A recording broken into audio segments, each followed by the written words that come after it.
So, in terms of implementation of environmental laws, meron kaming mga pinasang ordinansa naman through the SB, through sa Sangguniang Bayan. At yun yung batayan namin kung ano yung mga pwede namin i-implement dito sa Louisiana. So some of the laws na ini-implement namin is yung RA 9003 o yung Solid Waste Management Act. So in terms of collection of waste, so as much as possible, we try to segregate our garbage. Thank you. As possible, sinesegregate. Medyo mahirap yung implementation of, in terms of segregation kasi mahirap pag-disiplina ng tao. Siguro sa Santa Cruz ganun din.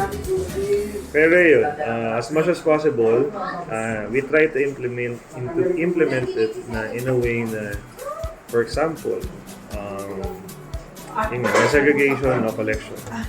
Sina-check namin siya, actually, ginigilitan yung sako. Tapos kapag may nakita na magkahalo yun, hindi namin pinipick up. Tapos pinapicturean namin siya. Tapos,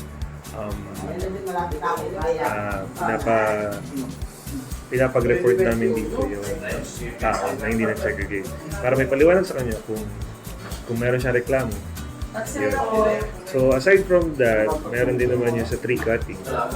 Yung laws on tree cutting. So binabasehan namin yung sa DNR na requirements kung paano magkakat ng puno. So sa ngayon yun lang yung aming pina-implement na batas with regards sa environmental law. Before, ilan sa mga factors na nakakapag-hinder para makapag-collect kami properly ng mga waste is in terms of resources, yung mga vehicles.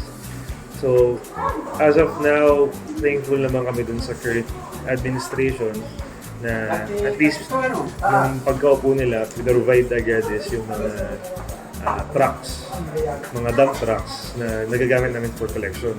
So as of now is meron na kaming 5 dump truck. Kasi isa doon is yung pinakamalaki namin, yun yung ginagamit namin pang haul or pang transfer ng basura from Louisiana dun sa final disposal facility namin sa Calamba. Sa Calamba pa po dinadala? Yes. Meron kasing sanitary landfill doon na accredited ng DNR. Yun na yung pinakamalapit sa amin, sa Louisiana. Dito po mismo, sir, wala pong landfill? Dito sa Louisiana, walang landfill. Kasi hindi na pwede yung open control dump site. So, kailangan talaga sanitary landfill. At yun, pinakamalapit na talaga sa Calamba. Of the non-biodegradable, sinabi ko lang rin kanina na dinadala talaga namin siya sa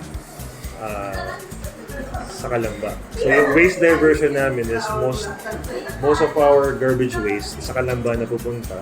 Yung mga kalakal kung tawagin is sa junk shop.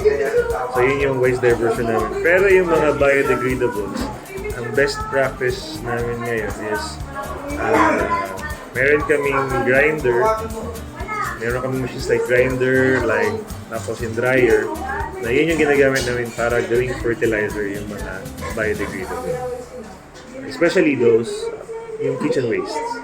Mga gulay, mga hasang-hasang, ganyan. So lahat ng yun ginagawa namin fertilizer. Being a fourth-class municipality which relies mainly on agriculture, yun yung magiging project namin para makatulong dun sa mga farmers. So yun nga, di ba, sabi ko nga kanina, yung collaboration namin na, yung pina-formulate pa lang namin na plan is, since agricultural municipality kami, makikipag-collaborate ako dito kay agriculture. Ang magiging namin is ang palit basura program. Pero ang kapalit is gulay. Yun naman, yun yung mga plans pa lang namin. Tapos